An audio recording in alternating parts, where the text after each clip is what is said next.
right. Welcome, Hey, welcome, welcome. I think we're live. If you can hear us, text us.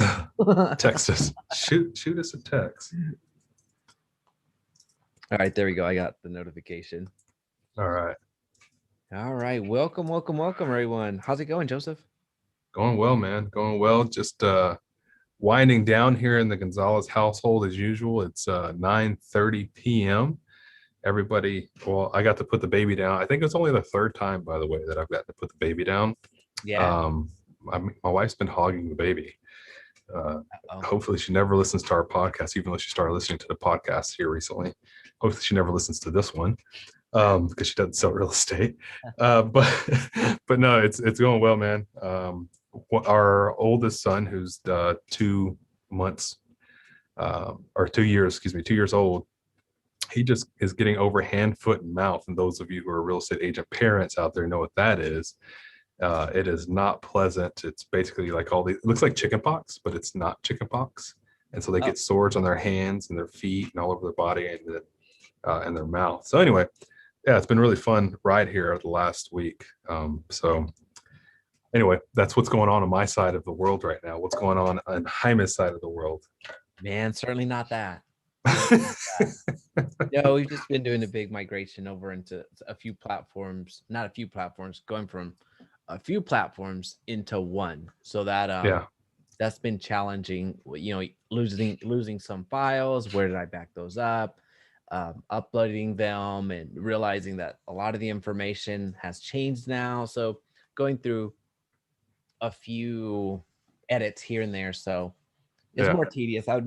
I should have just completely redone a few of these projects as opposed to trying to salvage all of them.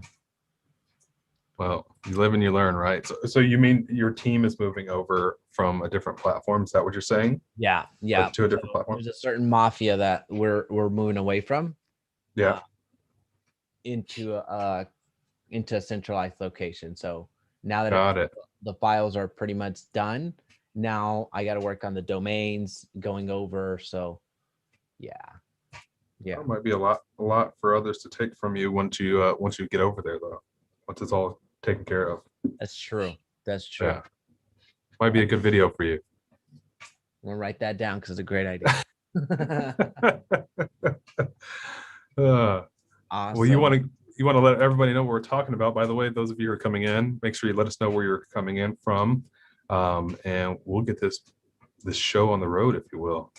Let's do it. So, welcome to. Let me retry that again. Welcome to the Agent Lead Source Podcast, episode 44. Wow, 44. How to get real estate listings in 2021. Let's I like the topic, Joseph. I really like the topic, how to get real estate listings. But before we go there, as soon as I said 44, it started to click that that's a lot. That's a lot. That's a lot of time. That's 44 weeks and that's actually, it's longer because we've had some breaks. I've had a baby in between here. Jaime's had some things, family that has come in, different family things. So it's actually more than that. It's just episode 44. So, I mean, we may have crossed a year at this point, Jaime. I have to go back and look, but we're coming up. If we're not there, we're coming up on a year of doing this podcast. I believe so. And we even had 2 to 3 lost episodes. So that's nuts. Interesting. That's awesome. It's fantastic. It's fantastic. Well, now that we are realizing that it's been a while, let's really get into some listings because we get that a lot and we understand it. Who doesn't want to be a listing agent? For newer agents out there, aspiring agents, just a quick recap of what is traditional, quote unquote, for those podcasters. I'm throwing up the air quotes. Yeah. The traditional career path is you get into real estate and you don't give a flip who works with you. If it's a seller, if it's a buyer, if it's somebody that's leasing, you are just trying to work with someone. You're trying to get somebody to trust you enough to work with. So how that ends up happening is you end up becoming a buyer's agent, or what more established agents see as a buyer's agent, because that's generally those are the people that you're going to start working with. for several reasons. Number one, it doesn't require as much skill set. I don't want people to get offended in terms of, well, don't offend me, but it does not require as much skill set in terms of communication. There's a different conversation that you have with a buyer as opposed to a seller. The seller's already gone through the buying process, so they have a few questions that are a little bit more in depth. And also Yeah. the seller is the homeowner. So as in my mind, the most to lose, and really has to trust that the agent that they're working with knows what the heck they're doing. So they're going to ask more qualifying questions. So Yeah. as a newer agent, you have to overcome more sophisticated objections. So that's why you ultimately become more of a buyer's agent. And then also, even though you're not supposed to do this, you go around saying that the buyer doesn't have to pay commissions, or it's your service is free. Yeah.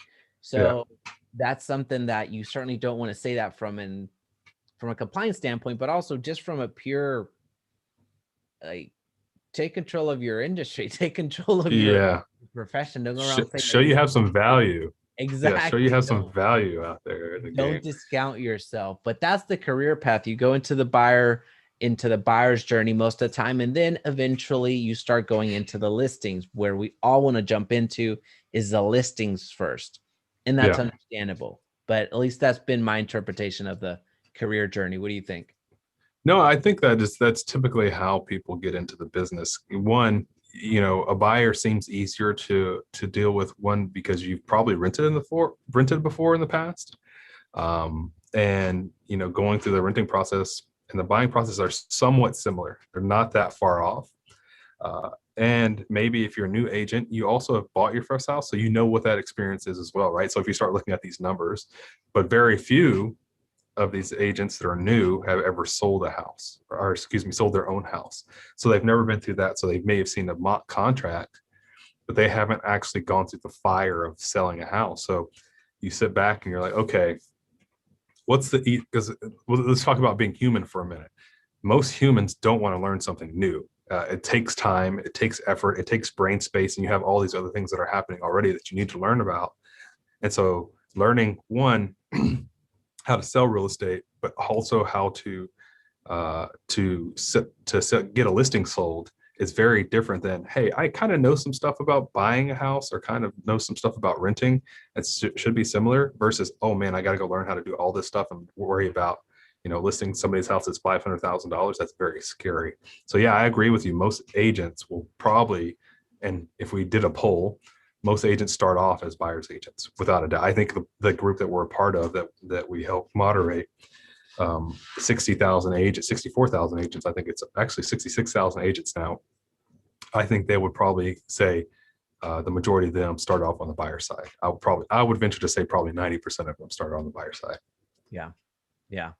Well, no, and I mean, I completely agree. Now, going right into it, I really want to dispel any myths that are out there. That whole fast pass and the, hey, this is the how you're going to become a listing agent, or this is how you get listing leads. That's difficult to do, or else everybody else would be doing it if it was easy. Now we're going to talk about some strategies from the organic side and the paid side. But one thing that I want to start off with is with the understanding that don't discount your buyers. I know we just talked about that's your general entry point, but that's not necessarily a bad thing. I see a lot of No, people jumping into real estate and saying, I want to be a listing agent. I want to be of course you do. yeah, But also realize that if you're working with buyers, some of them are buyers. They're out there in the market. They're looking for homes, but they also have a home themselves that they need to sell.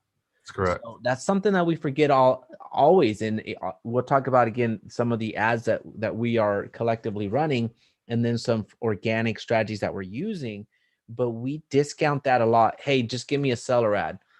Well, honestly, I could give you a buyer's ad because it's going to be cheaper. We're going to get cheaper. Yeah, Many of them are going to have a house to sell themselves. So now we're not only targeting homeowners, we're targeting two transactions, the purchase, and we're also targeting the sell. So I want to make sure that people put that into context. Yeah, it is kind of interesting, right? I think the majority of people who come into the game that actually want listings are of two different parties. One, they are multi-generational in real estate, meaning their parents or their grandparents were in real estate, so they kind of know the business a bit. Two, they have no idea what the heck they're doing, and they're just saying they want listings because that's what somebody told them they should say, right? And so you're either really green or you have some experience. I think that's most things, but especially in real estate, you see it. You're like, why do you want listings? Well, because so and so said I should get listings. What's the saying? Um, list to lead or List to uh, last. list to last. Yeah, and that's yeah, it makes sense. I think you should get to that point, but as Jaime said, don't neglect your buyers. They're going to pay. They're going to keep your bills. They're going to keep your lights on, right? Because you have to think about it this way: there have to be as many buyers as there are listings in order for the house to sell. And so why would you neglect a certain group in order to only focus on this group? Now you can get there at some point, referrals, so forth and so on, they grow, but build yourself up, right? Until you get to that point where you are, 90%, 100% listings. But even then, your homeowners are going to call you and say, hey, I also want to buy a house at some point. So you're still going to be a buyer's agent at the end of the day, right? So Yeah. yeah, I think these new agents who are coming in the game and saying, I only want listings, you have to be really smart about it and say, who's going to pay my bills, right? Now, you know, if you have the runway and you have money, okay, focus on listings. But if you don't, you need to focus on making sure you get some deals done, period. 100%, 100%. And kind of working our way backwards from looking at a strategy right off the bat. Again, we're talking about how to get real estate listings, how to get listings, how to communicate with homeowners and actually get that contract to list their house. One of the most effective ways in terms of speaking to the right individual, the ready to go individual, you're talking about two lead sources basically. Number one is your FSBOs, first sale by owners. And then also you're looking at your expireds. So expireds are a person that listed their home with another real estate agent for 3 months, 6 months, 9 months, 12 months, however long they listed it. Day one after that day, the month of the contract or the length of the contract, that's what's called an expired. So that shows up on the MLS. There's plenty of companies out there that are going to sell you all this information. So we're not going to go specific into endorsing a company, but just understand you're able to, one, find these people yourself, or two, have a company sell you this information so you can quickly go through the phone number, the contact, and reach out to these people. These are people that, again, if it's somebody that's selling their house by owner, they want to sell their house. So you're speaking to the right person. And they're generally going to pick up their phone whenever you call them because they're waiting for a buyer. Then also you have the expired. So again, expired is one day after the contract has expired with another agent. So this is, for the most part, a pissed off homeowner that should not have their home any longer, or in their eyes. That's So one way to describe them. Yeah. yeah, so you have you have those individuals. So we can start there with the understanding that this does involve sales in my mind, and also in the actuality, because you're reaching out to somebody that doesn't know you.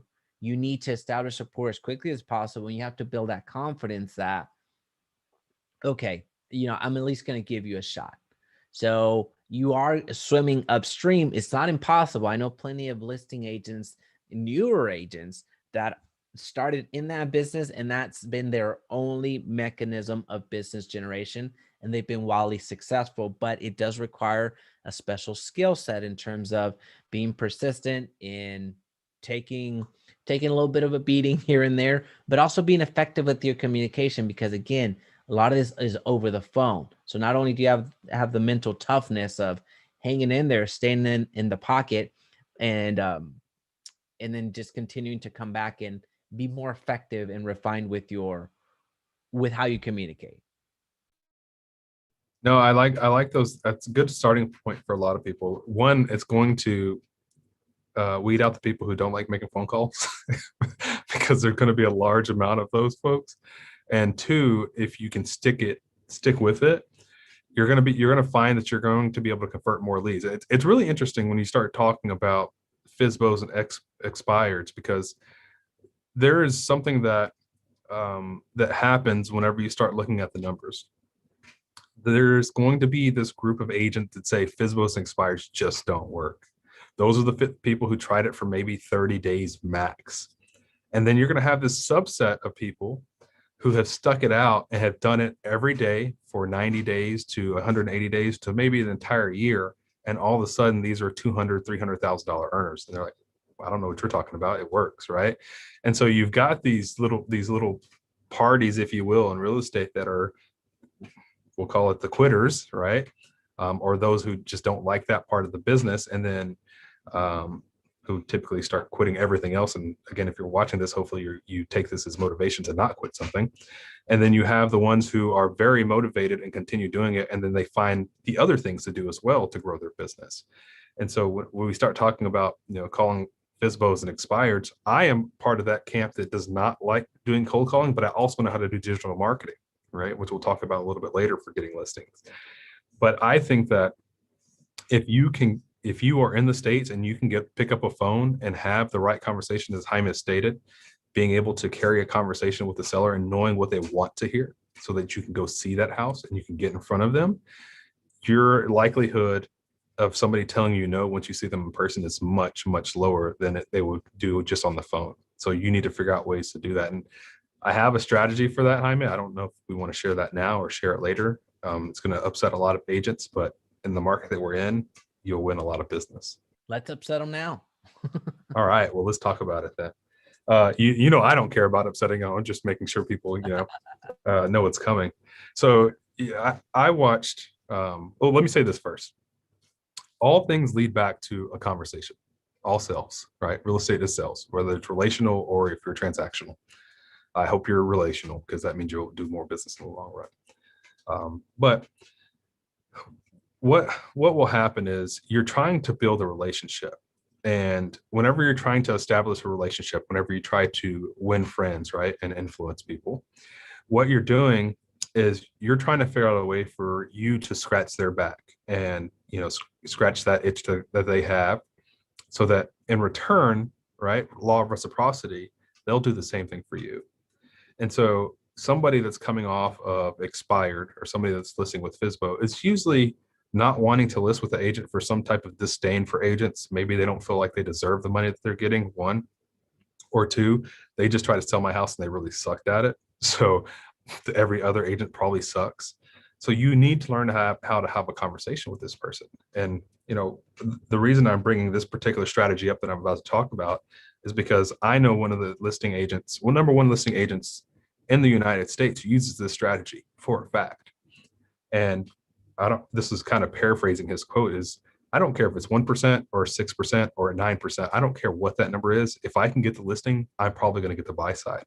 Right. And so I say that to say this, if you really think about business and you're really relational and you're not transactional, because you got all these people that are preaching, I'm relational. And then you'll see that same person post, I'll never work for 1%. Right. And it's like, wait, you just said you're relational, but you're not willing to work for 1% because you're cheap and you only care about the person when they're going to pay you a lot of money. That doesn't make any sense. If you're relational, you'll do what you got to do to help that person that you're saying you want to help. Right. And so if you go to this expired, they're like, look, I don't want to pay another agent X amount of dollars to not get my house sold. And then you say, okay, hey, look, totally understand that. What if we do this? Are you going to buy another house? Great. If you buy the other house, if you sign this buyer's representation, let's do this. The house didn't sell because it was listed too high. I'm just going to be frank with you. That's my opinion. But you still want to get the money that you want to get. So here's what we'll do. I'll list your house for 1%. That means that here's this subset of money that we now have. That's our wiggle room, if you will, to make sure that you're getting the money that you deserve or you think you deserve, right? Or the money that you want.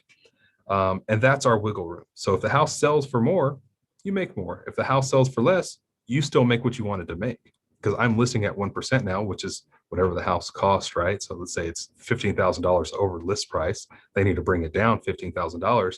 They still sell at that right price. They make their money they wanted to make. You walk away with a 4% deal. right? And so whenever I heard this other top agent say this, I was like, yeah, that makes sense. Like, why would anybody ever who is quote unquote relational say, I won't work with you because you're not going to pay me 3%? Like, you're gonna ruin a relationship that could benefit you and be very fruitful for the next 10, 20, 30 years, however long that person's alive and however many houses they buy or sell and their family buys and sells. You're going to ruin that over 2% because you're not ruining over 3%, you're ruining over 2%. And so whenever I hear people say that, I'm like, that doesn't make any sense, especially in this market today where we have a low inventory. I'm going to make my money. I don't care who else needs to pay their bills. I got to pay my bills. I got to take care of my family. And I want to grow in this business. And this person, if they sell again, guess who they're going to call? And they're probably going to feel pretty good about me. And guess what they're probably going to do next time? Probably list for my 3% side that I need. Right. No, that's such a valuable point and such a valid point, because we do see it. We do tend to see just the next transaction. We fail to see how much you can leverage that one listing, and then just get so much business additionally from that listing if you know how to amplify your voice, amplify your listing. But even beyond that, going back to the repeat customers, referrals, and everything else, they're going to have a housing need at some point in time again. So you're not shooting for this one house, you're shooting for the relationship, you're shooting for multiple. There's people that purchase 3, 5, 8, 10 homes in their lifetime. So if you catch them just right and are actually human and treat them as people, it's a different conversation. So there, through that lifetime, that client was not a $12,000 client. Even just saying that is weird because it's a lot of money for one transaction. So let's just be real, Yeah. right? It's massive. So Yeah. $12,000 and $8,000, $6,000, whatever it happens to be, your average price point, that's insane. Now, like, you know my stance, so we could easily go down into another rabbit hole there, but we're shooting for in the hundreds of thousands at some point, right? So it's not anything that's beyond a stretch. I'm not telling you anything that you, if you do the math, I'm not telling you something that you don't realize and will know, but we fail to see it that way. So it's easy for us to give, oh yeah, no, I'm not going to take 2.5. You can discount, or you cannot discount it. It's your business. But just what we're trying to illustrate there is seeing it beyond that 1 percentage point, that 0.5 percentage point, the 2 percentage point, because this isn't a gateway to something else. It's an absolute gateway to more and more business. So as we're talking about getting into the business and we're talking about getting into the listing side of things, we just gave you one big strategy on going directly to the people that are ready to go. Now, when it comes to going after additional listings, because there's only a certain amount of people that are going to be for sale by owners, depending on the size of your market, it could be one person that goes FSBO, it could be 5 people that go FSBO every single day. There could be 0 expireds for that day, especially right now in this environment, or it could be 12 for the day. It just depends. So we know the biggest turnovers are at the beginning of the month. So day first of the month, you generally get a larger call list of expireds. Certainly at the end of the year, you get a large list of expireds. So January 1st is a fresh start for a lot of homeowners. So you can go after that market, but also from the listing side, the best thing that in terms of active prospecting, and then we can get into some ads, but in terms of active prospecting, the best thing that you can do for yourself is identify your market, identify where you're going to farm, and really hit them as much as possible. Popcorning around is a great way to lose money, because you're going to popcorn around with direct mail. You're going to popcorn around with drive-bys, you going by and or pop buys, you and dropping off some promotional items. Door knocking is going to be frustrating. Cold calling is going to be frustrating. So one of the best things that you can do for your business is pick the area that you're going to farm. But more, I should say more importantly, it's equally as important. You need to understand what the turnover rate there is. So how many people are actually selling? So in the past year, was it 6% that turned over? is generally where you want to shoot for. Right now, it's difficult to get that, but if you're looking for 6 and above, 6% of the households that you have, they sold. So if you're looking at a farm of 200 homes, which is a little bit small, so you need to go for something larger. Just giving some perspective on it. I might be getting too nerdy on this, Joseph, so stop me. I But don't know if everybody can handle the numbers or not, but yeah, I think the percentages are good though. I think people need to know, like, if you're going to be farming a certain area, you do need to know your percentages. you need to know how much GCI is coming out of there. And one of the best bellwethers is to go to the MLS again and seeing how much activity there's been in the past 12 months, the previous 12 months, the previous 12 months. So 3 is all you need, 3 years, no more than 3 years of historical data. And that's what you're going to see on the MLS. Now, understand one thing, that is the MLS. There's a lot of properties that sell off market, that sell off the MLS. So you want to add just maybe a percentage point. You don't want to add too much, but you want to, again, you want to identify how much GCI is coming out of here. So whenever I was looking at a farm down the road, in Fort Worth, one of the most lucrative markets out there, it was it wasn't, it still is dominated by one singular agent. And she, I mean, these are, Joseph, in, well, Fort Worth. So these are houses that most of them are north of $1 million. And in Fort Worth, that's saying something. In California, Yeah. that's Main Street. That's average. But That's a here, $1 million, shack. you're looking at a very incredible community. But when I did the research there, she was selling over 60% of the homes there. So That's ridiculous. yeah, that's just not gonna There's happen. I'm not gonna break into that. yeah, But that do this well, research. That's there's what a I'm getting reason. at. Yeah, Okay. there's a reason though, right? Yeah. Well, I'll tell you this, Jaime. So, you know, we're talking about focusing on things, right? So I know you probably know this about us. We've transitioned from being 100% organic, meaning we typically our sell is typically selling agents organic marketing, which we're really good at, which is really great, and it still works, and we still have lots of clients that do that. But we moved over to going heavy listings. One, because that's what the market is portraying that we need to be doing, right? We follow what the market says. And so that's our focus. So I want to be clear, like whenever people we're talking about focusing on things, that's our focus. And what I want to make sure that other people also understand is that you need to make sure that you have a focus when you're focusing on neighborhoods and what you're trying to focus on, trying to do what you're trying to do. And don't try to stray away, as Jaime said, doing 30 different things. Like focus on 1, 2, maybe 3 things at max, and do those things over and over and over again. Jaime and I talk about this about YouTube. The reason a lot of these YouTubers and a lot of these people are successful is because they repeat the same thing over and over and over again. And that's what they become known for. And a lot of people, to call it the general public, think that if I continue to repeat something, people are going to get annoyed. No, if you continue to repeat something, people are going to think that you're the master of that thing, right? And it's all about presentation. And so those of you who are wanting to become listing agents or are listing agents, I guarantee the agents who are listing agents that are listening to this are like, yeah, I do the same thing over and over every month, every week, every day. Like I just do it over and over because it works. And once it works, why would you stop doing it, right? I also want to go back to another point you made earlier, Jaime, about discount or don't discount. We have this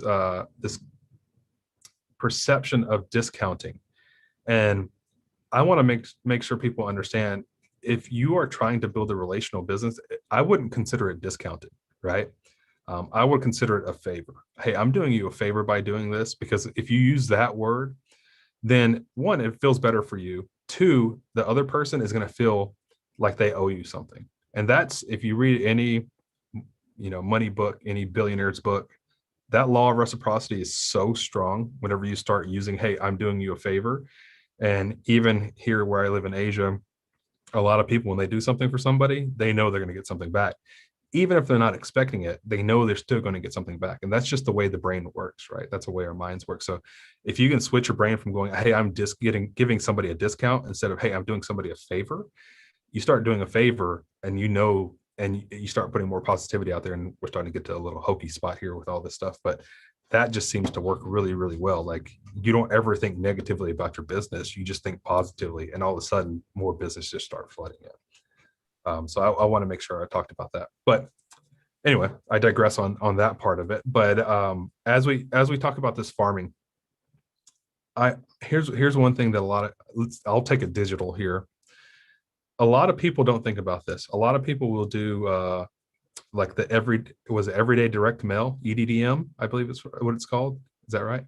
And so they'll do the EDDM, but then they forget that these same people that they're sending these flyers to or mailing these flyers to also are on social media, right? So if you're going to send a flyer with a certain set of information, why wouldn't you also digitize it?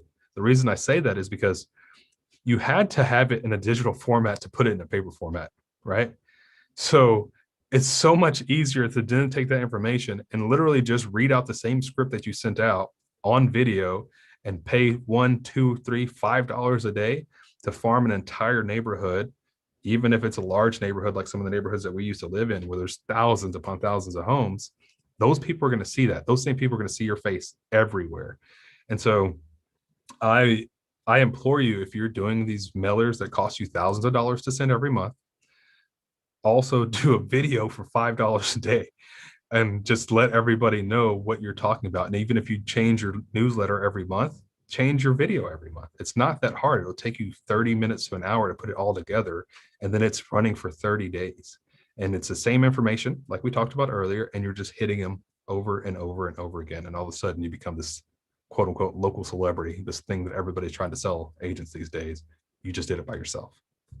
That's such a great point. That's such a great point. Really, it's thinking, stop thinking unilaterally and stop thinking in a singular ad. Start thinking in the form of a campaign. So we know the major companies, the Coca-Colas of the world, all those companies, they think in campaigns. They can buy well, yeah, they can buy an athlete. So they buy an athlete's representation there and they're throwing gobs of money at them. But then they also line it up with some, let me take it, Nike's better example. So they buy an athlete on, let's just say, I don't know who they have under contract right now. I don't think they have Messi. I think that's Adidas.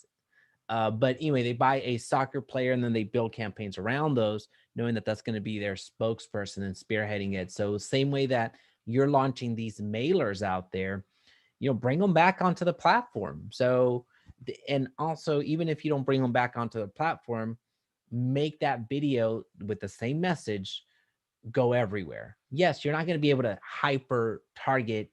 Well, let me rephrase that. You can, but it's way too long of an explanation for this video. Yeah.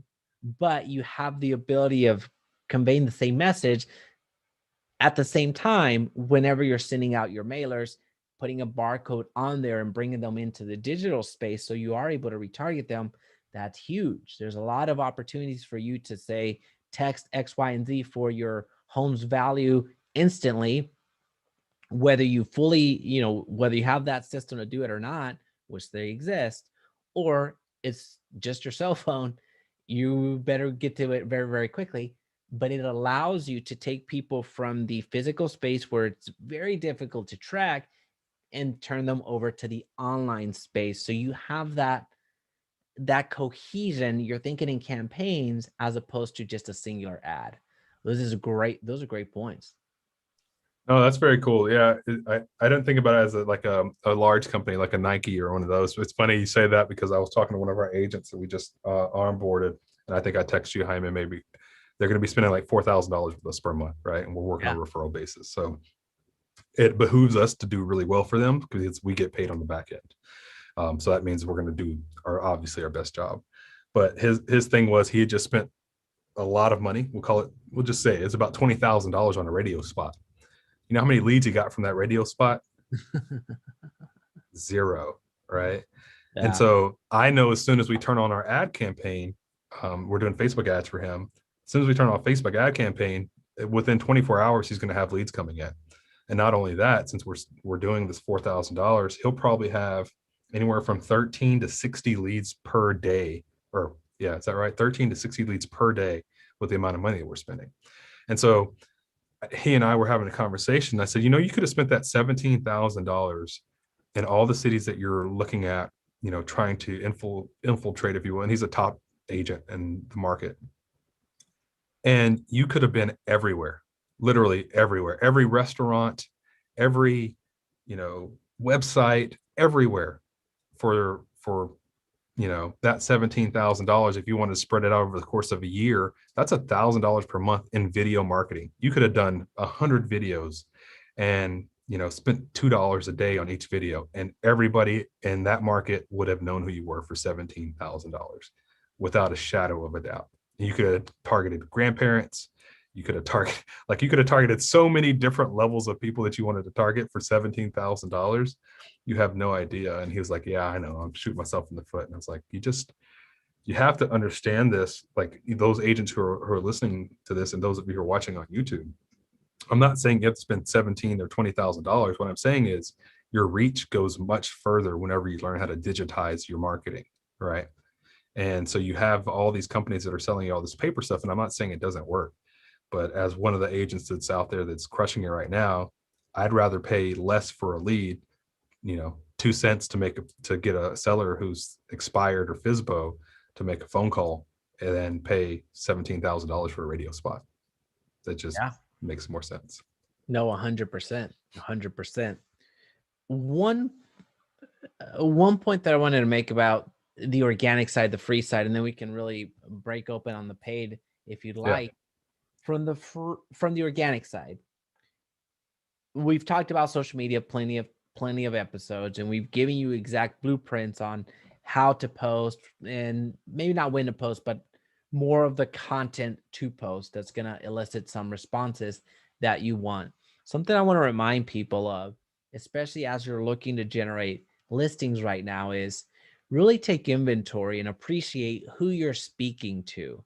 So the information that you're providing, if your heart desire is to work with sellers and homeowners that want to sell their house, then why are you posting how to buy your first house? It doesn't make sense.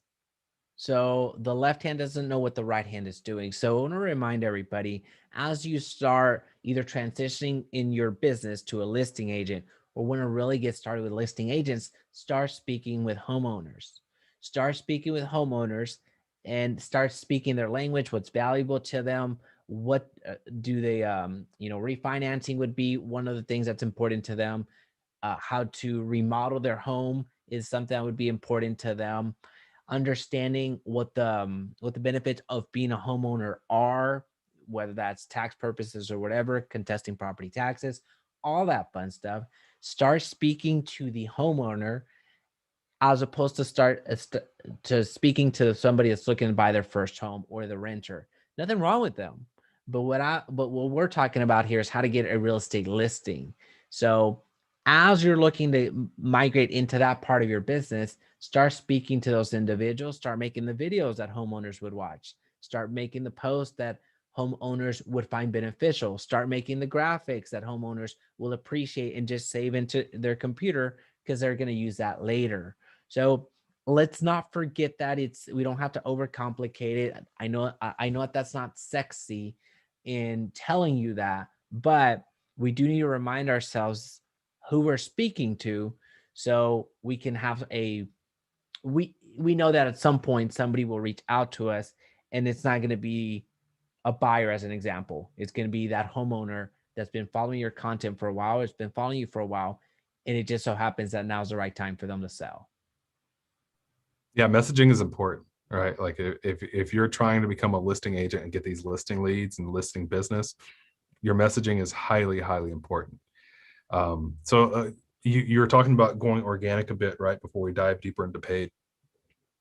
I'll tell you this, and Hyman knows this about me. I am still a big fan of organic. As a matter of fact, one of my team members just sent me a message. We just closed a client organically.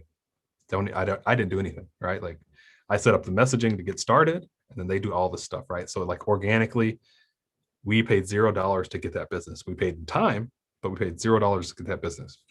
Where did that business come from? It came from a Facebook group, right? So we just closed somebody for a certain amount of money and we're going to do business with them for at least 30 days, hopefully longer, because if they stick with us and they're smart, they'll know that 90 days, like the snowball effect will start happening. But most agents won't do that. But anyway, and again, that comes to hammering things home and doing it over and over and over again. We love Facebook groups for this. You should understand on how you should be positioning yourself to become a listing agent in Facebook groups. Number one, you should be offering value, helpful tips, like Jaime said. Like if somebody asks about, where's the best neighborhoods, you can't say what the best neighborhoods are because certain rules behind that. But you can say, here's some great neighborhoods. Here's an article. Also, here's an article I wrote. Here's a YouTube video I did on neighborhoods, right? And you start providing helpful information that way, right? Like the whole purpose behind me creating a YouTube channel was not necessarily just to become popular on YouTube, but also to send people, whenever they ask questions in these certain real estate Facebook groups, hey, here's a video, check it out. We created a video for that specific thing that you're asking about, right? And usually we get a message from them or a thank you. Same thing for these Facebook groups. You need to be able to go into these Facebook groups and ask, and we talked about this in several of our podcasts, but you need to be a vocal agent, but also have what we call a secret marketing strategy. And the way this works is you're just going to ask questions to find out who are homeowners in the group, right? Like, hey, who's lived in I'll use Round Rock, Texas, because that's one of the areas that we used to live in. And so you'd say, who's lived in Round Rock the longest? Who's owned a home in Round Rock the longest? What is your or how many homes have you owned in Round Rock, Texas? Right? Like these are questions that you want to ask, not necessarily because you care who's lived there the longest. You don't care, who's owned their home the longest. You care if they own a home. That's what you should care about. Now, you also want to know how long some of them have owned their home. So you start gauging that question. You can create polls in these Facebook groups. So you say, all right, let's see what our population looks like for Round Rock, Texas. Created a poll to see how long everybody has owned their homes. You're going to have hundreds of people fill out this poll. By the way, you get to see who these people are, right? And so they've completed this poll. You go through, you filter them out, you create a Google sheet, you have their Facebook URL, you send them a message, hey, saw your comment on the, or I saw your vote on my poll, wanted to reach out, it's okay to add you as a friend, right? You're adding them as a friend anyway, because it doesn't matter. They're a homeowner. And by the way, hey, here's my information. If you ever need any help, just let me know. And then every month you send them a letter or send them a Facebook message or have a VA. If you have a VA, we highly, highly suggest you get one because you're probably not going to do most of the stuff we're talking about. And those of you who do, you'll be successful. But you have your VA, or if you're a new agent, you do this every month. You send them a message, say, hey, just checking in. How are things going? Hey, by the way, I meant to ask, did you ever get the value of your home? Have you ever done the value of your home? Have you ever done a net sheet on your home to see how much, if you sold, you would take away? These are things that I do for free. Or you say, hey, I just got a new assistant. This is a tactic that I learned years ago. Hey, if you get a new assistant, or you have somebody that's doing this for you, or your kid, or your cousin, or your aunt, or your uncle, whoever you can get to do this. Hey, have a new assistant who's learning to do home valuations. Would you let us run the home valuation on your home? It'll be totally free for you, and you get to know how much your house is worth, right? So like these are like just like micro things that you could do on a daily basis. Post these type of polls, post these type of questions, and you can identify hundreds of homeowners. By the way, after you identify who they are, you can send them a message. After you get the home valuation, you have their address. You can send them a thank you letter, and then you can start sending them your newsletter. You can start sending them updates on what's going on in the neighborhood. And guess who you are? You're this magical authority who didn't know crap about them before, or crap about the neighborhood maybe. And now you're this mega listing agent, right? Off of some measly Facebook group posts. Wow. Wow, folks. Hopefully you've already given us a 5-star at this point. But if not, I believe that alone will give us a 5-star. So as more and more folks are hopping online, a like is going to go a long way. We're doing the show live today. We do this Thursday morning. So a like is going to go a long way. Really going to be appreciated. And also, let us know where you're listening from today. It's going to help out in the algorithm, send out the notifications that we are here. Now, trying to unpack that, there's just so much there, Joseph. So people are going to have to listen back and try to capture all that was shared, but trying to highlight some key points that you shared. One aspect was you're tapping into another group, meaning you're a sphere of influence that you, for all intents and purposes, you don't control. It is another group. And if you're asking questions the way that Joseph just mentioned, I'm not going to reiterate them. I want you to go back and listen to some examples. If you're asking questions in the form that Joseph is highlighted, you're not going to get banned, or you shouldn't get banned. So this is, again, you're playing somebody else's playground. If it's your playground, great. If you have a group and you've nurtured it this long, fantastic, congratulations. But this doesn't require you to have your own playground. You can go to somebody else's playground and then drop this value or drop that question. So once people start commenting, the power is that you know that they're real. A huge power is that now you have somebody, instead of an abstract potential homeowner, now you have a face, you have a name. If you wanted to do skip tracing and find their actual information of phone number and email, you can absolutely do that as well. You can find where they live as well, or you can just ask them in a strategic way that Joseph just mentioned. But this is where you start identifying that database that we are so proud of, that we have 3,000 leads, but whenever we email somebody, whenever we send a mass email, maybe 2 people reply. Sure, keep your 3,000 email list Head with list. response rate of 0.001%, right?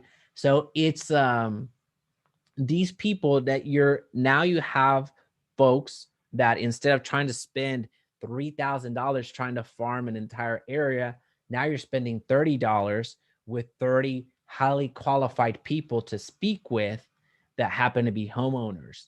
And 30 is just an example. I mean, you're going to continue add more and more people. So that's how you start building that healthy relational database that you can go back to. And these are not buyers, these are sellers. So there's different strategies on identifying your homeowners. And then there's different strategies that you can deploy to stay in front of them. You can do a lot of the same strategies that we just talked about with retargeting, being omnipresent, doing retargeting campaigns to ensure that people are reminded that you exist. So there's a lot there. That is fantastic.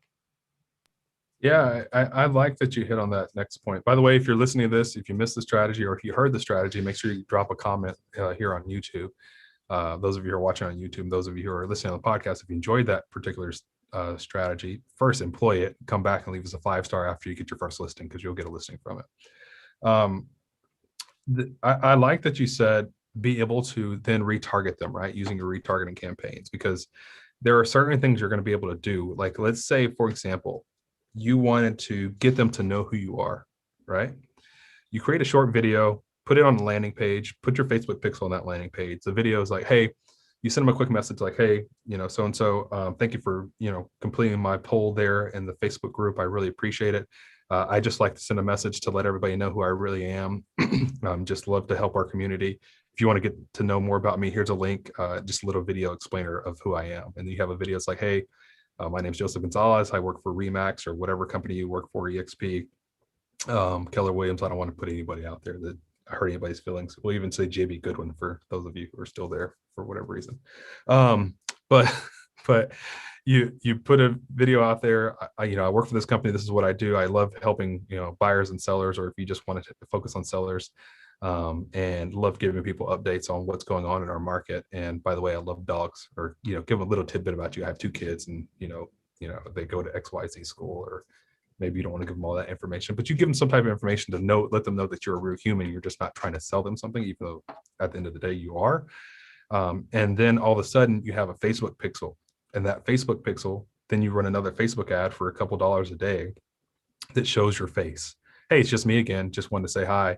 Hope all's going well. They'd be like, how in the world are they everywhere? And why are they telling me hi every chance they get? Right. And then you just become like this person that they cannot get away from, but they also hopefully start to like. If they don't like you, they'll probably dislike the video or dislike your ads, but they start to like because they see you everywhere. And now again, as Jaime stated, you become omnipresent. And it all started from an organic post. 100%, 100%. Migrating over to the paid side. So notice that we've been talking about organic as much as we possibly can. We'll pepper in some paid ads just to complete a full campaign on each one of the strategies that we've talked about. As we migrate over to the paid side, you I'll just start with something. YouTube ads, Google ads, Facebook ads, Instagram ads, they're all going to work. They're all going to work. What we really need to focus on, we won't focus on it too much here in our time together, but what you need to focus on is the back end. How are you going to convert? And that's very important because you can drive all the traffic in the world, you can drive all the leads in the world, but if you're banking on a first email that you just sent out through your email autoresponder, or that text that says, hey, call me if you have anything, and you think that that's follow-up, you're gravely mistaken. And these are conversations that we have with seasoned veterans as well. It's not just newbie agents or agents that just got into the industry.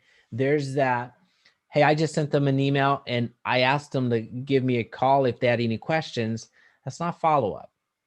That's not follow-up. So there's been countless times where we set up campaigns and we are successful with generating the lead, but then when it comes to the follow-up campaign, that, well, you treat your clients a little bit different than I do, I'm sure, but whenever we have a follow-up conversation, hey, we've generated this amount of leads, how many conversations have come from that? A few people responded to us. Okay, cool. When you call them, what was the disconnect rate? How many were correct phone numbers? Well, I didn't call them. Okay. All right. What? We can do that. We can do that all day long. That's a big thing, right? Yeah. And no, I know it sounds like I'm being critical because in a way I am, but Being honest as well. being honest with you, yeah, you can spend thousands of dollars, great, but the return on investment is just not going to be there if you think that whenever you launch these ads, they're going to be magical and they're going to reach out to you and they're going to say, oh, I've been waiting for you forever. Why did you not run your ad sooner? Let's work together. Let's sell this $500,000 house. And of course, I'm being facetious, but it seems like that's what we expect. And of course, that's not right. So I just wanted to make sure that we highlight that before giving you, I'll just go and jump in here and give you one of the campaigns that's been super successful. It's been the Just Sold ad. Very similar concept to Just Sold postcards. It's just that now it's on a paid platform. You're highlighting a property that has sold recently, and you're putting a bit more context to the neighborhood, to the people that are watching this. What does a hot market look like? Well, it looks like 20 offers. It looks like $40,000 above asking. It looks like 0.0001 day on the market.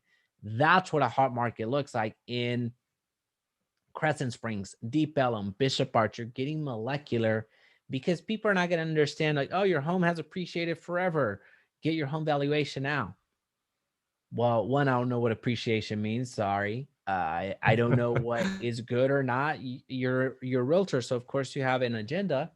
So we're really making the abstract very tangible to where you can almost identify, oh, Becky sold her house. She sold for $50,000 more. It appears that she got eight offers on it, and she was on the market for a day. I can wrap my hands around that. I can understand that. And now I want to find out, can I get the same types of results? Yeah, I like that. I like that ad. I would even add something to that ad to make it even more compelling to somebody who was viewing it. I would even add something like your neighbor's house just sold for, right? I've seen things like that. It's really interesting whenever you add the your neighbor's house, because people are like, whoa, what neighbor? Right? Like curiosity kills a cat every time, right? There's no way they can not want to click on that. They're like, I gotta know. I gotta know what Charlie did. I know that house. And Charlie's moving, by the way. That was my drinking buddy. So that house sucked, and it sold for that. House, exactly. That house was and he sucked terrible. too. Yeah. I still like to drink a beer with him, but he's terrible. Um, but yeah, no, I think those type of ads work really well because it's curiosity, right? And then now all of a sudden they start going, and we call it the rabbit hole. All right, they start going down this rabbit hole of, all right, this house sold for this much. My house has 2 bedrooms. My house has 2-car garage. Theirs had this amount of bedrooms. Mine's 300 square feet larger. Yeah, I'm gonna fill this out. I want to know, yeah, what will my house go for? Right. And now all of a sudden, boom, you've hooked them in. So I think that's a good ad. Then it becomes a game of, can you follow up and sell them on wanting to sell their house? And how can you do that? Right. And that's where I think that's where most agents miss the mark, because well, there's a lot of reasons why they miss the mark, but they overthink the process. Like, well, that's part of the reason why we have one of our businesses that we run right now, is because agents, as you said, Jaime, you talk to them, they're like, you say, hey, did you follow up with this lead? And they're like, how was I supposed to do that? Like, call them, text them, email them, anything, like just do something. And so that's why we have our businesses, because we know for a fact that agents aren't going to do that. And so we ran a recent campaign on all of our past leads that we did last month. I think we did like 3,000. Last couple of months we did like 3,000 plus leads for different agents, right? And so we ran a campaign that was just a text message campaign that was a customer service follow-up. Hey, were you able to talk with so-and-so agent and set on a face-to-face meeting, or did you get your house listed? We just need a yes to any of those or no, right?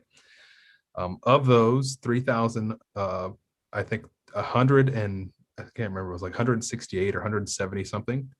So, I think that kind of hit on the numbers that we've always talked about, that 2-3% area, and said yes, or I'm listing. And then not only did we do that, we followed up to see with the agent specifically which of these houses are going to be getting listed.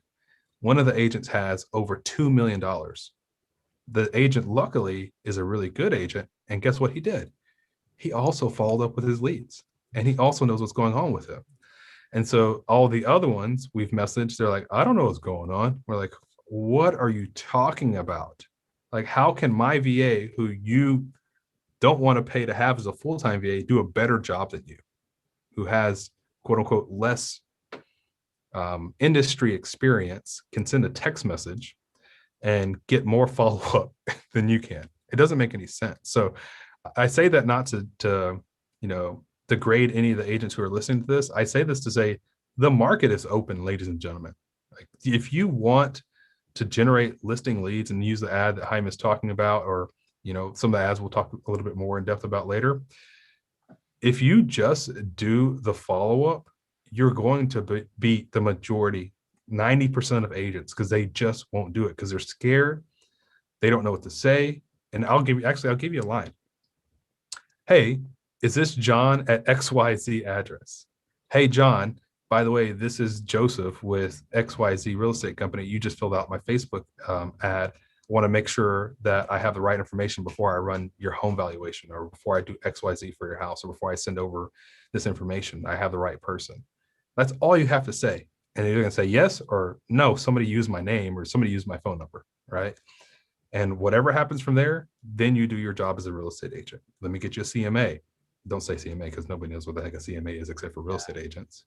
But let me make sure you know what your house is worth, right? Based on what the market is saying, because you can't really say what the house is worth. And just give me about 30 minutes, or give me 24 hours, or whatever that time frame is for you, and I'll reach back out to you. Is that okay? Cool. Do you prefer email or text message? Actually, don't even ask them that. Just text them or call them, because you don't want to get through an email thing. Anyway, you will beat 90% of agents if you run the ad and you just do a simple text follow-up. Like, is this so-and-so? Is this your house? Like Liam Neeson, I will find you. I will sell your house. Right. Yeah. And you will win. Let's hang in there for a second, Joseph, because that was so subtle. I don't want people to miss it. What you took, so this is the follow-up. So as soon as the lead comes in, either you're offering what we know to be a CMA, what the normies, people that don't have a real estate license, are going to have no clue what you're talking about. That's fine. I didn't know what a CMA was. Prior to getting into the sales business, I didn't even know what a lead was. I know that's pretty dumb to believe, but True. I was like, what's the lead? Yeah, most Google? people don't. Oh, Yeah. okay, cool. So that's what I've been. That's what these people call me. That's who I am. That's why that's me. No. Uh, But it's so subtle how you took that conversation, throwing out some suggestions on how to communicate. You took that from a sales call into more of a, hey, we're working on this together. You you're not on the other side of the table at this point. You moved over to their side of the table. All right, let's figure this out. Did you do any upgrades to the home? No? Cool, cool, cool, cool. Yeah, that's awesome. I see here on the tax record it's 1,800 square feet. You sure you didn't add a room that probably you didn't get permits for?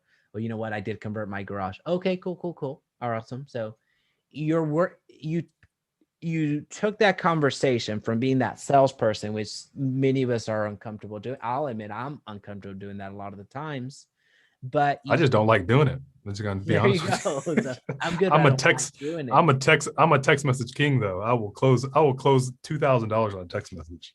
I dig it. I'm a different beast. Anyway, go ahead. I dig it. Well, no, it's just having that conversation. You took it from a sales conversation into your element. You know how to be a real estate agent. A majority of you, I'll go ahead and say that. A majority of you know how to be a real estate agent and can price out homes and can do your negotiations, can fill contracts, can be super timely, can show a home like no other. And that's what you started doing. It stopped being a sales call. It's like, all right, so I got to get this information right. So once you get all the information, going back to how you closed it, you direct the conversation. All right, so I'm going to text you if you want it to be a text. If you want it to be an email, don't suggest being an email similar to you. It's like, all right, so I'm going to text you the CMA just so you have it on your phone. Everyone's on their phone anyway, so it's just makes sense. I have X, Y, and Z here. Is that your phone number? No, that was my throwaway phone number. Okay, cool, cool. Well, what is it? That's my burner. That's my burner It's account, my Kevin it's Durant. my side chick. Um, but and you have that. I mean, you'll get everything in real estate. But again, why I really wanted to hang in there for a quick second was simply because it's such a nuanced way that you change that and people miss it. People think that that's just oh well that's a cute little line. Well, once you understand the psychology behind that and the way that it was phrased, the way that it was, in what you're looking to accomplish, then you can make it your vernacular. If you speak a certain way and you want to throw an F bomb every other third sentence, okay, throw your F bomb, but now you know how to do it. Yeah. No, I agree. It's very subtle, and I think most agents, again, you have to speak to people like they're real human beings. That's what it comes down to, right? Like, don't try to be like super salesy, fantastic, best realtor in the entire world and be on the Realtor magazine or whatever that thing is called, that you paid to be on. But what you want to do is you want to be just to be a normal person, right? uh I'll say this too, Jaime. Once we start, right, we're in the point of like we know how to generate leads. Let's talk, or generate listing leads. Let's talk about closing these folks. So most people, they will generate they'll say this: I don't like home value ads because one, they're saturated, or two, they just don't work. That's not necessarily true. It kind of goes back to like, you can skew statistics however you want to make them look for yourself, to make you feel good about it, right? And so I'll say this: if you know how and what motivates people, you can close them. So I'll give you an example. So we just had this conversation. We sent this person, hey, we're going to text you in a bit. Is this the right phone number? Is this the number you receive? Can this number receive text messages? All right. Yes, cool. Hey, by the way, here's the deal. If you decide to list, I'm not saying you have to list with me, but if you decide to list, do you want to know what your walkaway dollars are? Like if you had to pay a real estate agent and you had to pay all these fees and stuff, do you want to know how much money you could walk away with? Yes. Great. Here's what I'm going to do. I'm going to get in touch with my title company and my person at title to be able to run a net sheet. So they're going to have all the tax records and everything on your house. And then we're going to send over a net sheet. And then you can take that over to your spouse, or if there's anybody else that lives with you that has a say on this, you can show them what you can walk away with if you decided to sell today. How does that sound? Can I do that for you as a favor? Yeah, you can do that. Cool. All right. I'll text you in a little bit. I'm going to let you know who the person is. They're going to run the net sheet. They might have a couple of questions. It's okay if I text you to follow up with a couple of questions just in case. Yeah, cool. That's cool, Joseph. Cool. Fantastic. Hey, man, have a good day. I'll shoot you over that text here in a little bit, and we'll talk a little bit later. So what you just did there is you took the conversation a step further. You're going to be putting the thing that they care the most about in front of them, which is how much money can I get, right? Now you just made that conversation of not selling so much harder, because now they're going to go to their wife or their husband, depending on who you're talking to, their spouse, and they're going to be like, hey, if we sold today, we can make $100,000. We could walk away with $75,000. By the way, we have $50,000 or $50,000 in debt. We can clear that debt out right now, go put another down payment on another house and live in a new house if we wanted to, and not have that $50,000 in debt anymore. We would be debt free minus our house. What do you think, Sally? What do you think, Frank? Yeah, that sounds pretty good. Are you sure that's the right numbers? Let me reach out to Joseph. Let's confirm. Bang, let's do business, baby. Got me some listings, right? So you just got to understand how to take it a step further. That's awesome. That's awesome. I mean, it's the very, again, the nuances. It's that service mindset, and that's how they're seeing it. You know, these are questions. Yes, they're leading questions, but you're a salesperson. And no, I was about to go on down another rabbit hole on if we are people or not, but We are. I don't care what anybody says. the thing is, when it comes to, the way that you're asking these questions, even if you wanted to take a different step to that, if they're not ready, you can downsell it. You can downsell something like the net sheet calculator. So you can buy a domain. Well, you can do it several ways. You can just send a Excel sheet basically and have that for them to digest at any point. Or you can buy a domain and then redirect people to your own sell sheet, so a net sheet, so they can just type it in themselves, and then they're going to get the same response. It just really depends on how you're going to leverage this strategy to its fullest. Now, if you're only going to use this once, then it doesn't make sense for you to buy a domain. But if you are serious about making this part of your business and taking it further, then investing into some of these more sophisticated, pretty darn cool strategies, it makes sense. So if you plan to make real estate your career, then investing in it is not it's not a bad thing. Certainly not a bad thing. No, I mean, your investment should have a return, right? That's kind of, if you think about it that way, it's not costing you money. You're investing to get a better return. So if you understand it that way and you run your business that way, and knowing that each thing that you're trying to purchase and invest in is supposed to have a return, and you're going to make it have a return, you'll be fine. But if you're going to like, I'm going to throw some money in here and see what happens, and I hope somebody calls me, then guess what? You're not putting in the work to actually make it work. You're just putting in some dollars and, letting a machine kind of just do its thing and send you information, but you're not actually doing anything with the data that you're receiving. Yeah. Yeah. Joseph, Pat is screaming into my ear that we've done over an hour. Wow. So We got going. yeah, I don't know who we're going to need to submit this overtime pay stub to get paid for the overtime.